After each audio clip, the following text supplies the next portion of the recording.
பழைய சோறு. இது சாப்பிட்றதுனால ஏற்படும் நன்மைகளை நம்ம பார்க்கலாம்.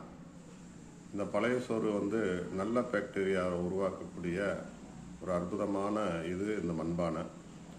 பழைய சோறை இது உள்ளே போட்டுட்டு இது மாதிரி ஊற வச்சிட்டோம்னா காலையில் எடுத்து சாப்பிட்லாம். இதில் புரோதச்சத்து இருக்குது, இரும்பு சத்து இருக்குது, பொட்டாசியம், உடல் எடையை குறைக்கக்கூடியது இது. அது இல்லாமல் நோய் எதிர்ப்பாற்றல் சக்தியை கொடுக்குது, அலர்ஜியை குறைக்குது. அதே மாதிரி பார்த்திங்கன்னா மேலே இருக்குது கொத்தமல்லி துவையல். இந்த துவையல் பார்த்திங்கன்னா ஜீரண சக்தி அதிகப்படுத்துது. அதே மாதிரி பார்த்திங்கன்னா சின்ன வெங்காயம் புற்றுநோய்க்கு மிகப்பெரிய மருந்து. வாய்ப்புண், கண்வலி, சுவாச உறுப்புகள் விரிவடைவதற்கு இது நன்கு பயன்படுகிறது. அதனால் உணவே மருந்து, மருந்தே உணவு. எல்லா பேரும் காலையில் சாப்பிட்டு